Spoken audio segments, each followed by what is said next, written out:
दक्ष news, सामान्यांच्या हक्कासाठी नेहमी दक्ष.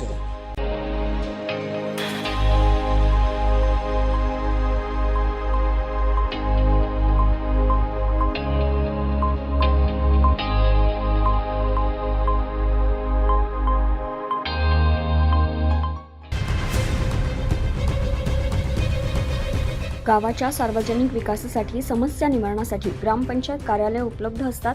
मात्र अजूनही काही ठिकाणी समृद्ध ग्रामपंचायत झाल्या नसून नाशिक शहरापासून 10 किलोमीटर अंतरावर असलेली रायगड नगर ग्रामपंचायत अजूनही विविध विकास कामांपासून वंचित असल्याचं चित्र दिसून येते. अनेक वेळा नागरिक ग्रामपंचायत कार्यालयात जाऊन ग्रामविकास अधिकारी, ग्रामसेवक यांना गावातील समस्यांविषयी माहिती देऊनही त्याकडे दुर्लक्ष केले जात असल्याचं दिसून येते. रायगड नगर येथील नाले व गटारीचे खराब पाणी घरात, रस्त्यावर, शाळेत, दुकानात आणि येणाऱ्या लहान मुलांसाठी खूप धोकादायक असल्याचं नागरिकांचं म्हणणं आहे. नाली बांधली होती, गावात डास पैदा करण्यासाठी नाली बांधली, हे मला उत्तर द्या. एवढा निधी येतोय, तुम्ही काम करा व्यवस्थित.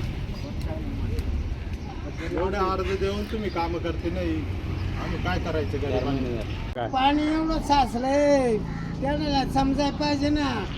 एवढं किती त्रास होतो आम्हाला. ते गटारी फुल भरून गेल्या, ते मच्छर बिच्छर सगळं येत्या. ते आमच्या दारात काही सोय आहे का नाही, काही गटार बिटार साफ करीत का नाही, काही यांना समजायला पाहिजे ना. एवढं पाणी तुंबत हे काय करू? एवढं पाणी राहतं ते काय करायचं? काहीतरी बघा ना, काहीतरी बघायला लागले. एवढं पाणी आता इकडे जर गेलो तर बुडून जाईल. मी मागे गेलो तर इकडे गेलो तर डायरेक्ट कमरे एवढं जाईल गटारीत. आणि एवढं तुंबेलंय पाणी.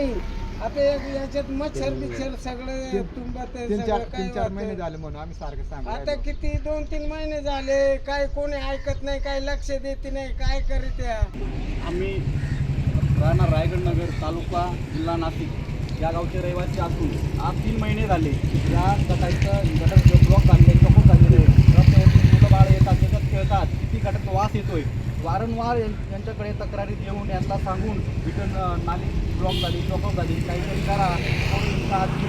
रोगराई येते.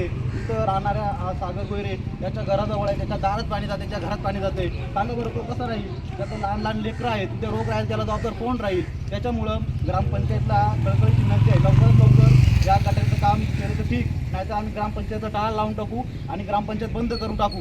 जर असं मनमानी जर कारभार चालत असेल तर आमच्या गावात तुम्हाला काम करून देणार नाही. आम्ही काम करत असेल तर गोरगरीब लोकांची सेवा करा, गावकऱ्यांची सेवा करा. ग्रामसेवक, सरपंच आणि पूर्ण कमिटी कशासाठी असते? लोकांची सेवा करण्यासाठी. जर तुम्हाला सेवा होत असेल तर तुम्ही खाली करा. आम्हाला तुमची काही गरज नाही. आम्हाला सरकारकडनं निधी येतोय, तो आमच्यावर तुम्ही निधी खर्चसुद्धा करत नाही. तुम्हाला साधन नालीचं काम होत नाही. तुम्ही काय काम केलं गावामध्ये? आम्हाला प्रश्न पडतोय, वारंवार आम्हाला प्रश्न पडतात. गावात येणारा निधी हा कुठे जातो याची चौकशी आजपर्यंत कुणी केलेली नाही. दरम्यान या खराब पाण्यामुळे गावात संसर्गजन्य आजार आणि रोगराई पसरू शकते.